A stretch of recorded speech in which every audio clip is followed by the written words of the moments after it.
You know, I really like EPO models. They're inexpensive, they fly well, and they stand up to a fair amount of abuse. But if you had a few incidents or would like to refresh your EPO model, stay tuned because we're going to be talking about some of the things that you can do to keep or get your EPO model back into tip-top shape.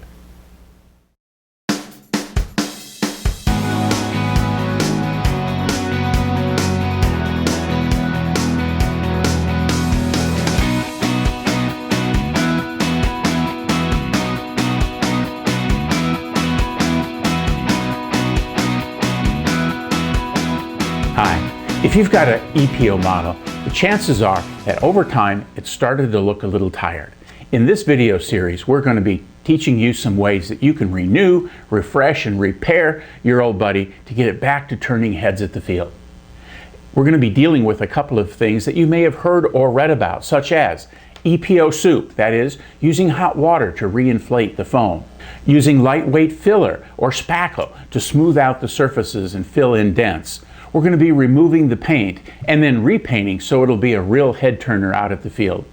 We're going to also do some fun things like adding an LED light kit to have nav lights on each of the corners of the airplane along with some landing lights, and just for fun, adding a sound system. So stay tuned because we're going to get started with tearing the model apart.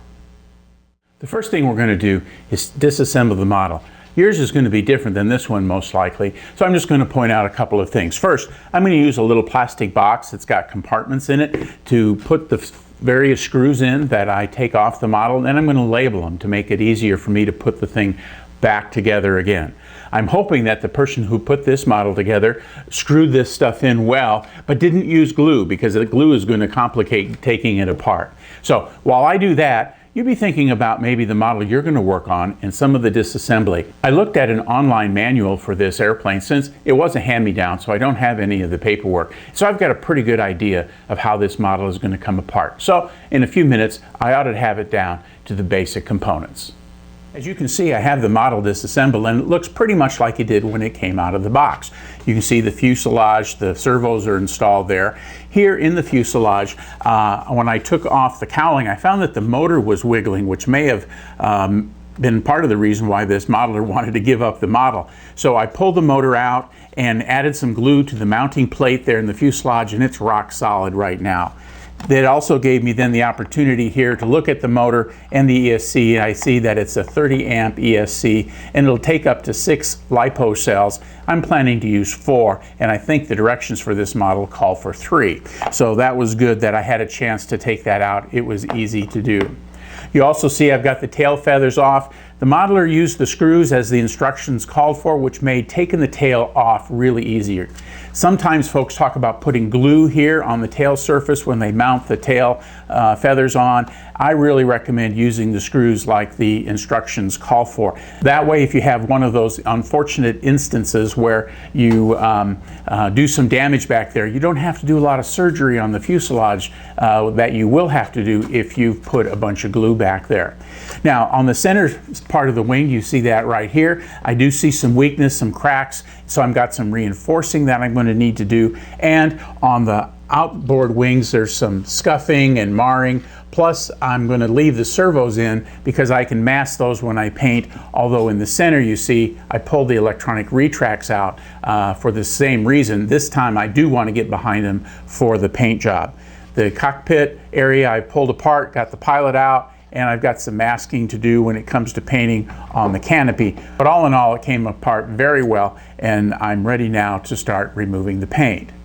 Now we're going to try a couple different ways to remove the paint. First, I'm going to use the tape method on some of these parts, and so I've got some really sticky duct tape that I'm going to use to cover the area that I want to pull the paint off. For any of you who have tried to paint and mask a line along, you know that tape often pulls the paint off foam. So I'm going to use that to my advantage this time to pull as much of the paint off to give you an idea of how the tape method can be used to strip the paint from your model. I also have some acetone, and I'm going to use that on some parts as well, so that I can show you how you can use acetone to kind of melt the paint off this EPO foam. The foam is sturdy enough that it should be able to deal with that acetone pretty easily, but I'll find a quiet hidden part of the model to try it the first time to make sure that I'm not damaging the foam.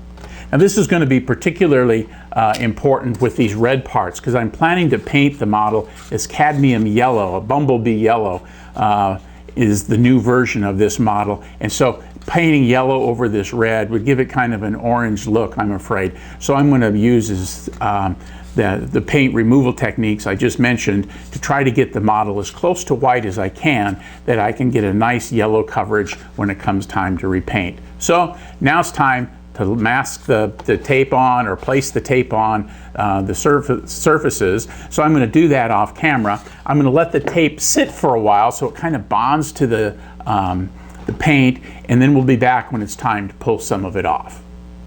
So as you can see in the picture, we put the red duct tape along the sides of the fuselage and the center wing panel to use that tape removal technique to get the paint off of those sections. I also put the red tape on this tail section, and I'm going to use that as the demonstration for you to see what we've actually gotten. I've gotten most of the tape off of those other sections, but I wanted to show you how this looks after it comes clean, and I'm using the red color so you can have a better sense of the color that's been removed, because the silver on white was kind of hard to see. You can kind of mat it like you would sopping up a spill on the table with a paper towel as well. Now I've had this tape on this piece for about a day and a half for it to dry out.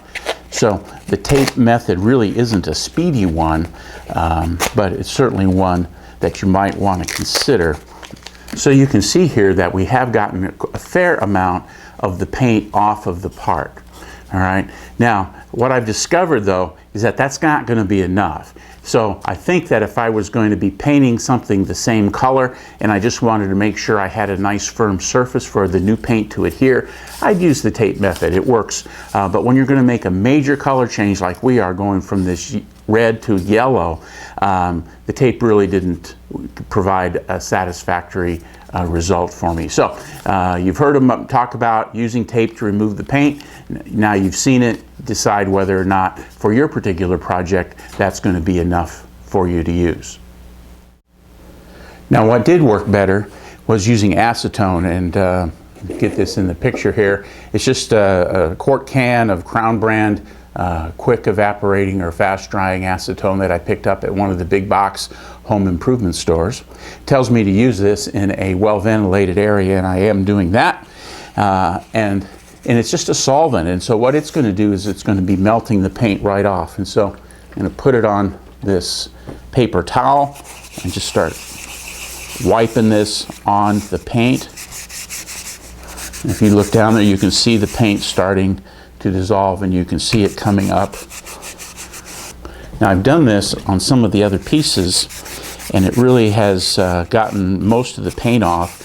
On the bright red pieces like this one, even this was really not enough. And so while I've got it down to a really nice kind of soft pink color on the paint removal, I'm also probably on the white pieces going to use some primer to, or on the red pieces, use some primer to turn them white for that yellow coating that I've got coming up.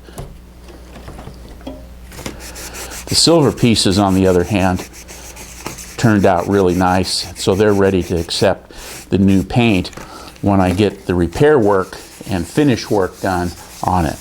And so just kind of keep and rubbing, soften the paint with the first application and come back over it, and you're going to get a chance to get a lot of that paint off using the acetone. And covering the entire plane, going after the entire plane, only took about an hour and a half or 2 hours of scrubbing to get the vast majority of the paint off. So you can see what we've got going on here. So here are all of our major assemblies. with most of the paint removed. You can see the silver kind of melted off. It left a bit of a gray sheen on the big silver parts. You can see a little of that. On some of the parts where they're going to connect, I didn't bother to take the paint off. You'll see a little of that there where the tail goes on to the airplane. And I was even able to get the gray out of the channels in the canopy cover, which is there underneath the fuselage. Now the red on the tail that we just took off worked pretty well.